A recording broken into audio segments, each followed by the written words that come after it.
Lovecraft AI comedy.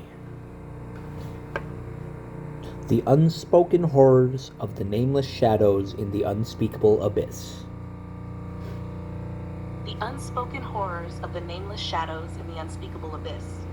In all my years, I have never encountered such an unimaginable, unfathomable, and dare I say, wholly indescribable place as that which I stumbled upon one ghastly autumn eve. I was walking along that untraceable path, where the moonlight fell in such a way that it illuminated, well, something. But even as I attempt to recall it, the vision dissolves into an unnameable haze of indescribable impressions that defy even the most extravagant mortal description. It was there in the heart of the shadows, those shadows so full of namelessness and ineffable unspeakableness, that I saw it, or felt it, or rather almost didn't see or feel it, for it was simultaneously everywhere and nowhere, existing in some way that words simply cannot capture. Picture, if you will, the faintest outline of something. Or perhaps nothing.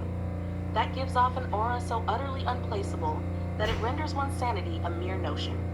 I pressed forward, my eyes drawn to something there, lurking in the haze. There was a sensation, an utterly indescribable one, that prickled my skin and chilled my blood. It was like a thing, but not quite a thing. No ordinary human eye could ever capture it in full, and even as I squinted, I could only gather an impression of vague forms. If you tried to describe it, you would fail as I now do, for it was beyond form, beyond comprehension, beyond any conceivable analogy. You could say it resembled an undulating shadow crossed with a fleeting specter, tinged with a hue. Or was it more of a presence than a hue? Alas, words are pathetically inadequate. And then, just as the color of it, or rather, the impression of the color of it, began to settle on my mind like some unspeakable residue, I heard a sound. Or, more accurately, an anti-sound. Yes, it was the inverse of all sound, a sort of profound, unutterable silence that somehow buzzed with an eerie resonance. Imagine, if you will, a cacophony of noises that never existed, yet seemed to reverberate from the depths of my very soul. In that unknowable instant, I knew.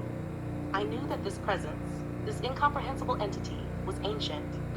Older than time, older than the stars, older than words, older even than the primal, vague concepts of older and time themselves. It was as if the ages themselves had coalesced into a non-being of pure absence. And then I saw its eyes. Or were they? Two orbs of something that almost resembled light, yet entirely evaded any attempt to focus upon them. They were like eyes only in the sense that they observed, and yet not eyes, because I could not see them. I am unable to convey even the slightest detail beyond this, for my mind recoils at the attempt, unable to hold on to any distinct feature without feeling as though I would fall into madness. I staggered backward, drenched in a terror both nameless and wordless, and as I fled the ghastly place, I felt those unseeing eyes upon me. There was no way to describe what I had encountered that night, no possible phrasing in the language of man to capture that which I had witnessed and yet not witnessed, seen and yet not seen. Only one thing was clear. Whatever it was, I would never describe it. And this has been the unspoken horrors of the nameless shadows in the unspeakable abyss. This is Joseph Arthur Roselle thanking you for listening. Goodbye.